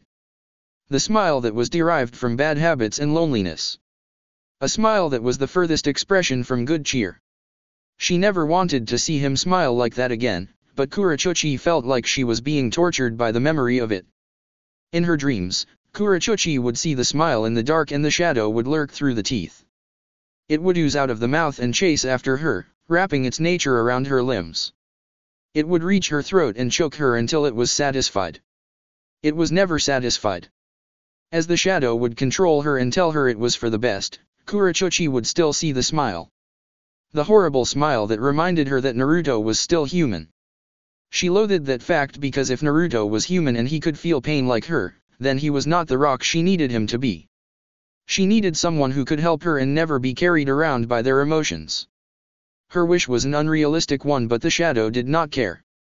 It did not care about a reality with no meaning. This would be Kurochuchi's dream. One morning after a restless night, Kurochuchi was awakened from her nightmare. Naruto's sharp, blue eyes stared down at her. He smiled brightly and told her to get up. That smile was different and she was grateful for that much. Kurochuchi felt a chilly gust of wind cut into her skin as she stood up from her sleeping bag. Over a month had passed since the two shinobi had left to Kigakure. Surely, long enough to forget about the horrible smile. Surely, Kurochuchi told herself. Her tongue tasted bitter at that sardonic thought. Autumn had flown in with its warm colors and cool weather. Kurochuchi should have been ecstatic because it was her favorite season. Of course, that thought tasted bitter too. A conifer tree danced about with the gentle wind above Kurochuchi's head. Naruto and her had cut through the northern countries heading east over the past month. They were currently located in Shimo no Kuni and were climbing their way towards Kumo. The night before they had discussed stopping in Shimogakure to buy supplies. It would be the last stop before the treacherous climb into Kaminari no Kuni. The climb into the mountains would not be too bad this time of year as long as they moved with a purpose. The last month had been an interesting set of days. They were interesting because almost nothing interesting really happened. Kurochuchi and Naruto would talk and discuss topics, but nothing more would occur. They sometimes stayed at inns and in the wild, but no matter where they were every night, they would always sleep with regret about not mentioning the rift between the two of them. They had lied to each other and felt more distant because of it. There had been little growth in their relationship and both of them detested that fact.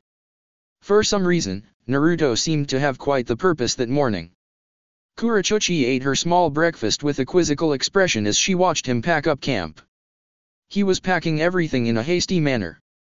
After he packed his cooking ware into his bag, he looked over to her with a big grin. I know what you're thinking. Kurochuchi took a bite from the biscuit he had made for her that morning. He had no idea, she thought. Oh yeah? And what would that be? I'm moving so quickly that it seems like I'm out of character, huh? He showed his pearly teeth when he smiled. There was no dark substance leaking from them this time. She appreciated that much. Well, you're not wrong, she mumbled with a mouthful of starchy biscuit. Naruto did not dwell on the cryptic answer. She would have denied her emotions if he did, anyways. I just want to get to Kumo as soon as possible. There are a lot of things we need to see and do when we get there. Kurochuchi finished her biscuit and thought about his words. She could probably guess at the top of his list of reasons was to see his friend and mentor. Killer Bee Naruto would talk about the older Jinchuriki like he was a brother to him. Kurochuchi liked it when Naruto talked about him. His face would light up and she would forget about the shadow and the smile for a little while. She giggled a little as Naruto's eyes shined with enthusiasm. She could not blame him for wanting to see his friends in Kumo. "All right," Kurochuchi said. "Let's get to Shimo then.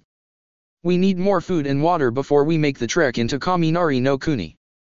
Naruto nodded and packed the rest of their belongings. They were only a few miles from Shimogakure and reached the small village before noon. Shimo was extremely simple in design. It was shaped almost like an oval with a small mountain range to the east. Shimo was one of the only hidden villages where the daimyo of the country resided within it. There was no kage or council of leaders that ran the shinobi of the country, only the daimyo.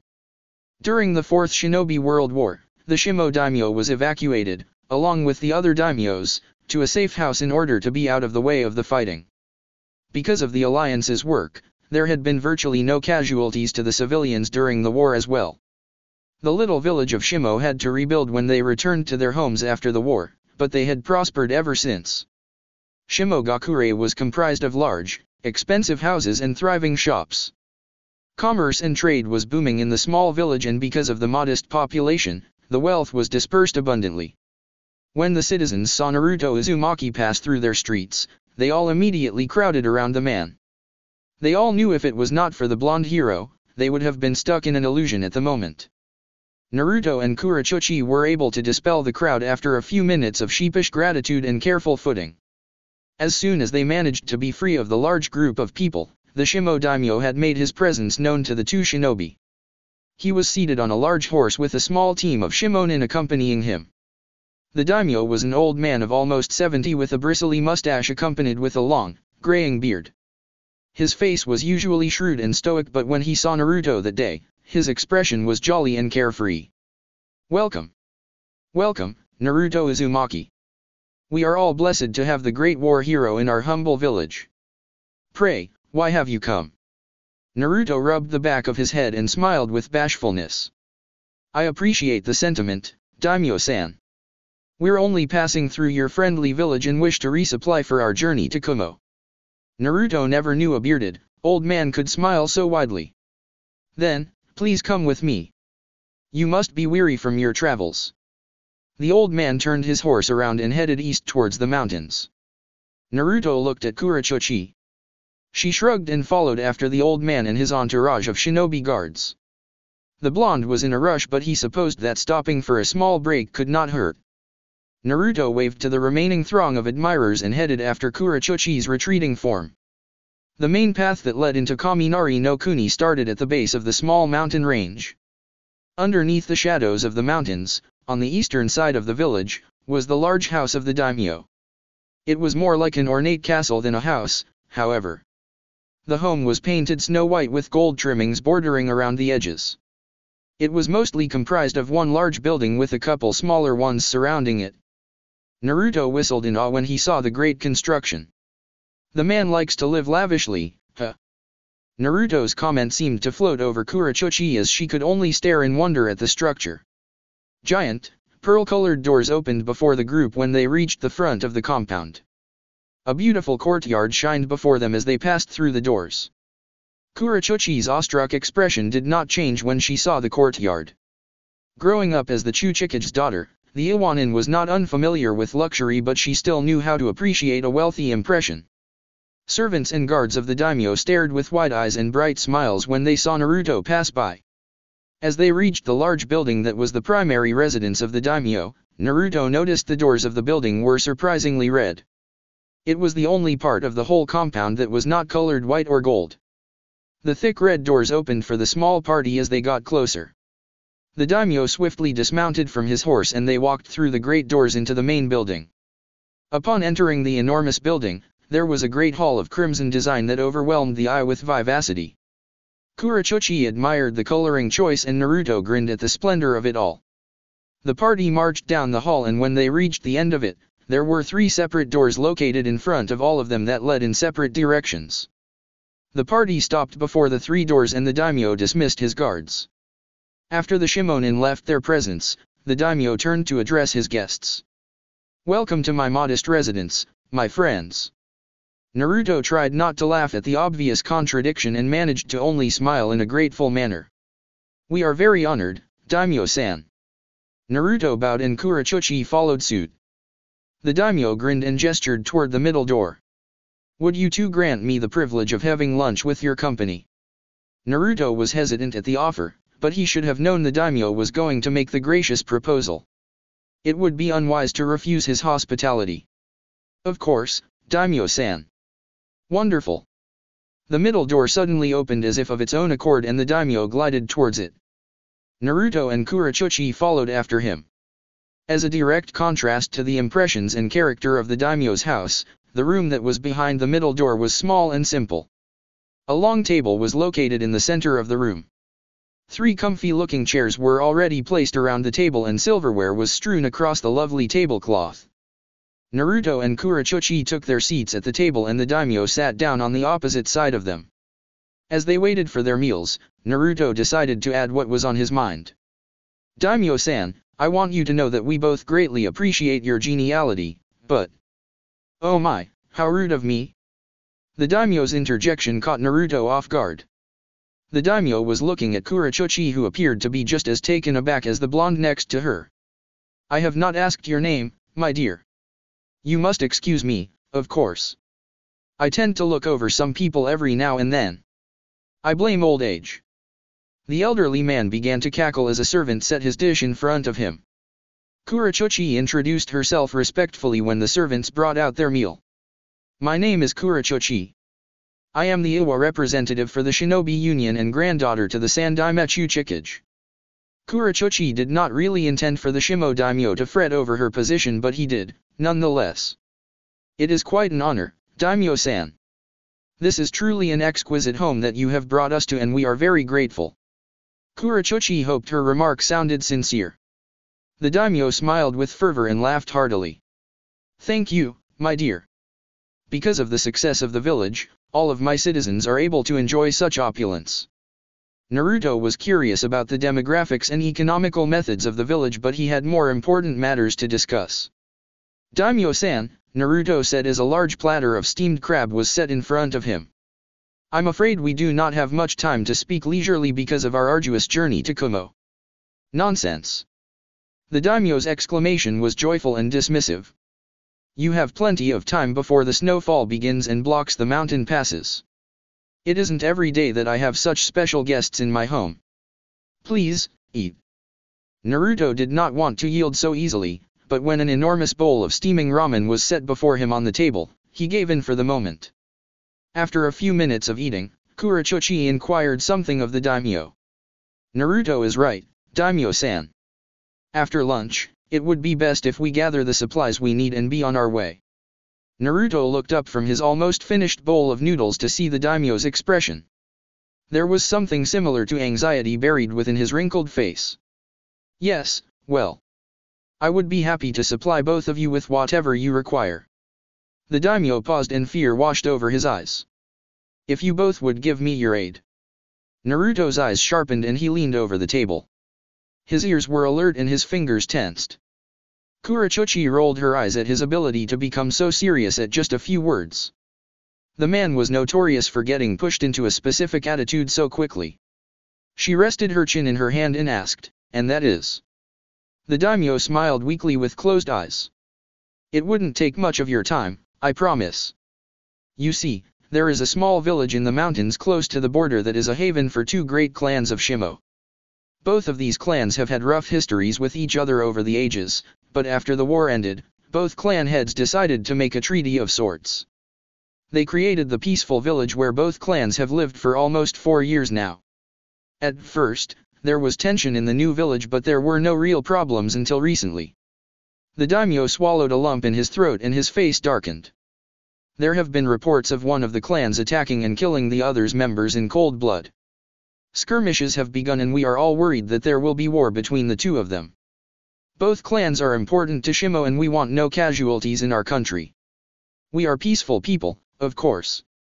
I would be in your debt if both of you were to calm the situation between the two of them. The daimyo directed his full attention on Naruto. The hero of the Fourth Shinobi World War could alleviate the problem, one am certain. Naruto was silent as his steely blue eyes were locked onto the daimyo. Kurochuchi seemed to speak his thoughts directly. Why can't your shinobi quell the disturbance? The daimyo shook his head. There are two reasons, I'm afraid. First off, if we were to intervene, it would be easy for either side to accuse us of picking a side. Of course, we could probably just prevent anyone from harming each other, but the second reason makes that difficult. Both clans are extremely powerful, you see. My forces are not strong enough to quell the fighting in any possible way. I was about to call on the aid of Kumo to help when you two arrived. I know that both of you should have no problem in alleviating the tension.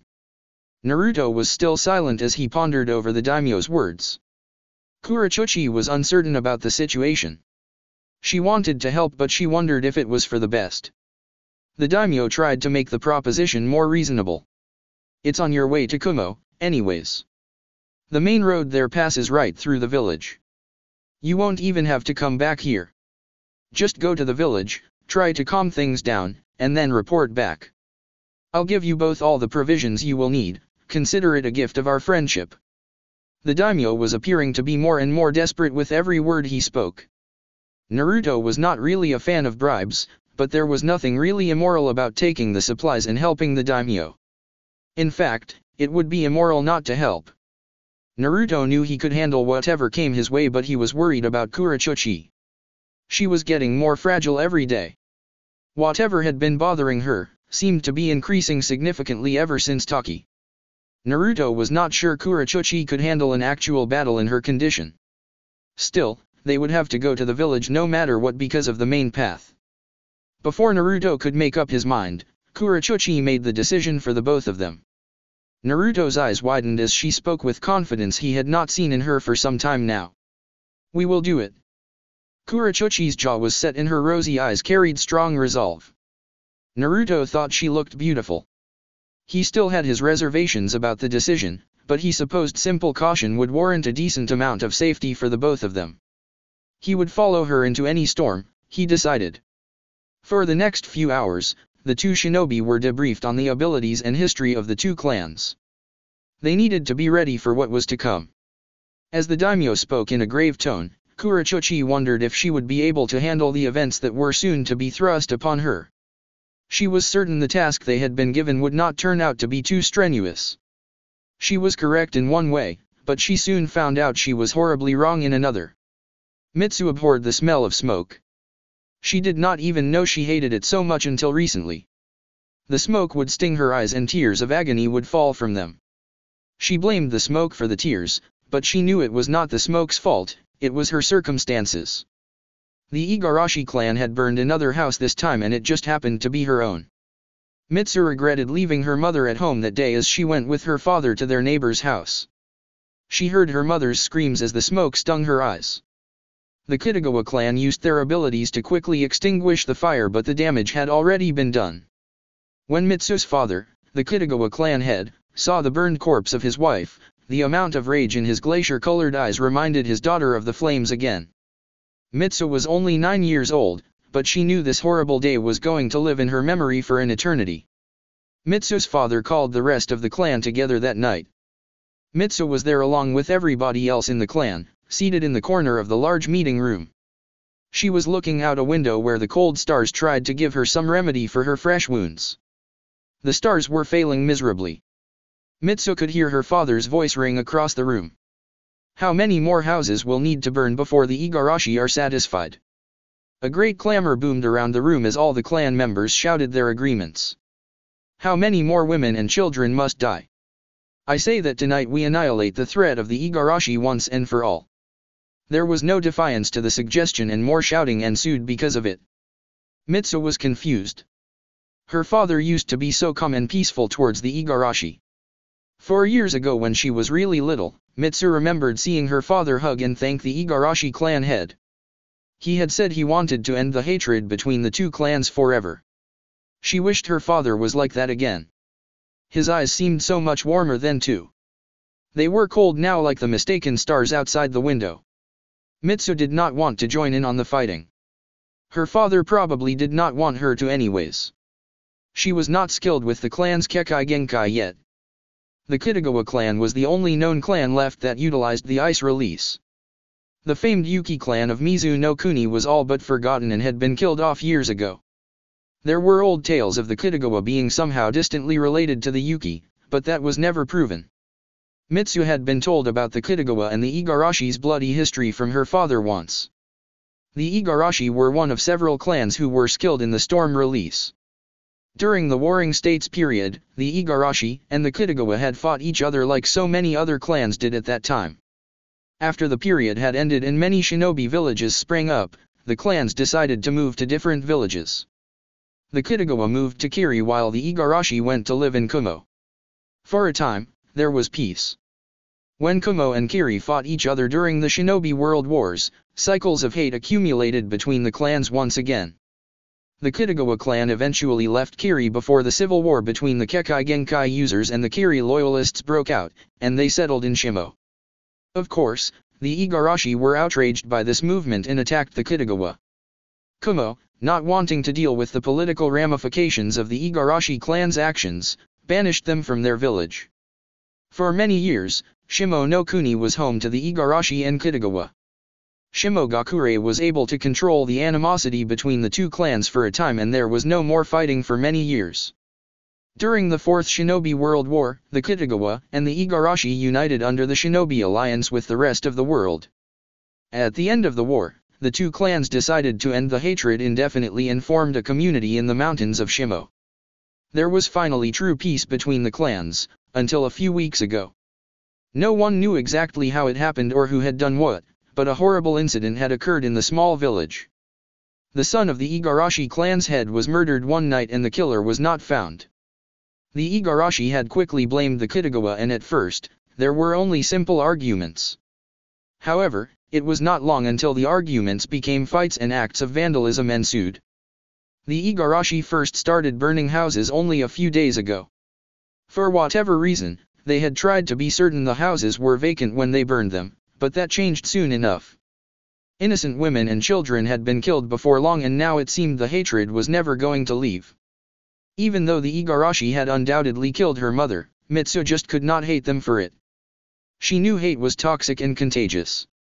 Her mother had told her that once. She had said that was the reason why she had married Mitsu's father, because of his kindness. If only her mother could see her husband now, maybe she would not have thought that. Her father was practically screaming at this point and was rallying all of the members to destroy the Igarashi. Mitsu could not take the shouting and anger anymore. She stood up from her seating position in the corner of the room and exited out into the autumn night. Mitsu walked a few steps away from the building and headed towards the central marketplace of the small village. The village was located high in the mountains and was situated in a mountain pass that was between two great peaks. On the north side of the village was where the Kitagawa lived, and the Igarashi were located on the south side. In between the two clans was the central marketplace. Mitsu found a nice tree that was close to the marketplace and sat underneath it. She leaned against the tree and felt the brisk, autumn wind blow through her hair. She rarely felt cold and was always told by the other clan members it was common trait among the Kitagawa. She wept again that night. Her mother was gone and it felt like her father was too. She felt an awful pain in her chest that did not want to leave her. At the very least, the pain did not make her feel lonely. The young girl fell asleep under the tree with ruddy eyes and a lingering question of meaning in the world left in her mind. Mitsu awoke to a horrible reality she prayed was only a dream. Of course, it was not. Flashes of brilliant energy shot through the night and cold spires of ice met them. Fires blazed and lit the faces of angry shinobi who no longer cared about morality. Men and women from both clans that used to be Mitsu's friends massacred each other before her eyes. Screams of fury and enmity rang in the darkness and smoke covered the marketplace that was once a merry meeting place.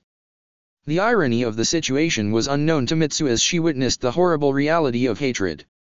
She tried to run away from the chaos but the smoke quickly surrounded her. It grabbed her throat and tightened it. She fell to the ground, coughing uncontrollably.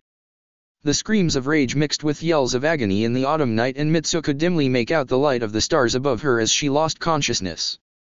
She abhorred smoke. Naruto knew the horrid stench well enough, and he did not need to see it to know exactly what it was. The stench of death permeated the air. When they reached the crest of the hill and looked down upon the village, Naruto felt a sudden rush of emotion and his throat constricted. The early morning's rays shone down on the destruction that was once a village. A copious number of bodies were scattered throughout a large central clearing with burned remains of structures among them. When Kurochuchi saw the disaster, a gasp of terror escaped her lips. She covered her mouth with her hand, her eyes beginning to heat up. "Naruto, we're too late." Naruto stood right next to her and clenched his fists until he felt like they were going to break. His brain was being bombarded by questions and emotions. Why did they do this? He had fixed all of this already, so why was this happening? Naruto closed his eyes and spoke gravely to Kurochuchi. "We should search for survivors and see if we can obtain any information about what happened." Kurochuchi almost yelled with tears streaming down her fine features. "Isn't it obvious what happened? They killed each other, Naruto." Naruto said nothing and scaled down the hill towards the clearing. Kurochuchi followed after him without pressing the issue. Many of the corpses were burned and some were frozen. The Shimo daimyo had told him about their abilities, and he was not surprised to see the evidence of their usage amid the carnage. Naruto had seen battlefields and death before, but he had thought he would not need to see it again after the war. Despite that, here it was, the result of hate. After a few minutes, Naruto was beginning to surmise there were no survivors at all until he heard a cough. He turned his head towards the sound and saw a figure among the bodies stir. Naruto swiftly moved through the clearing and found the source of the sound. A young girl with chestnut hair and fair skin that had been blotched with burns and cuts was still alive. Naruto ran to her side and quickly assessed her condition. Kurochuchi ran to meet them and stood a few paces away. It did not appear she was in any serious harm, at least physically. Naruto immediately pitied the girl for what she must have witnessed. Naruto could have asked a multitude of different questions that pertained to her condition and the problem at hand, but when he saw the torment in her ice-blue eyes, he knew none of them could have made the situation any easier. Naruto decided to start with the obvious. What happened? The girl stared into Naruto's eyes and he did not notice any sense of recognition in them. The girl did not want to look around her and she did not want to answer him. Instead, she buried her face into Naruto's torso and sobbed. The girl could only weep after what she had seen and heard. Her family and friends were all dead and now she had no one. Naruto could empathize. Kurochuchi eventually took her and Naruto scoured the area to see if anyone else was alive. Naruto's eyes and throat kept stinging as he searched. It was all so futile, he thought. There had been no volition or value in anything that had transpired here. So many innocent lives were gone and Naruto was powerless to all of it. He had wanted to set these people free from the cycle of hate, but it seemed human hearts could not be changed. Naruto tried to shake away the feelings of negativity when he heard an audible groan. Naruto's head turned to a wounded man propped up against a ruined, wooden stall. The man appeared to be in his late 30s and had a long, ghastly laceration on his chest. Naruto felt the air escape his lungs as he immediately diagnosed the injury as fatal. It was remarkable that the man was still alive. On the man's forehead was a protector that bore the symbol of Shimo. The man beckoned Naruto with his dim eyes and Naruto knelt before him to hear his last words. "Are they all dead?" the man uttered. Naruto stifled the sudden anger that boiled in his veins. Was that all he cared about? Was he still so overcome with hatred that even during his last moments, he wanted them all dead? Even though he was furious, Naruto was able to calm himself down, although not completely. "Yes, you made sure of that, it would seem." "I see. So we succeeded? We eradicated the Kitagawa for good." Naruto wanted to know what was controlling this man. "How can you say that? You killed an entire clan and you bear no remorse." The man's eyes seemed to light up at that inquiry. "You don't understand. They killed my son and deserved to be destroyed for that. Is a clan responsible for one man's mistake? Is your hate so strong that you would deny a human's right to live?" "Yes. Naruto scowled at the man. He did not care if the man was dying because he clearly needed to hear this. Don't you understand how many people died trying to stop this awful cycle of hate and war? You would throw away their lives and say they died for nothing. My friends gave up everything for you and your clan to stop such foolish actions. You threw away peace and love by a rumor and baseless vengeance. You gave up. Naruto was screaming and his voice felt raw. He wanted to punch the man but there was no need. The man had closed his eyes and passed away from this world already. Naruto was talking to no one. For the rest of his life, Naruto would never know if the man had really listened to him. The man's heart had died long before his body had, and that saddened the Jinchuriki considerably. As Naruto trudged back to Kurochuchi and the girl, he wondered if everything he had ever done really mattered. When he reached the two females, Kurochuchi was still holding the girl. She seemed to have stopped crying and looked up at Naruto when he approached. Despite everything Naruto had just seen and heard, at least there was a silver lining. There was a survivor. What's your name, young lady? His tone was gentle, a contrast to what it had been only moments ago. The girl had a look of wonder as she gazed up at Naruto. Mitsuo, she said with a steady voice.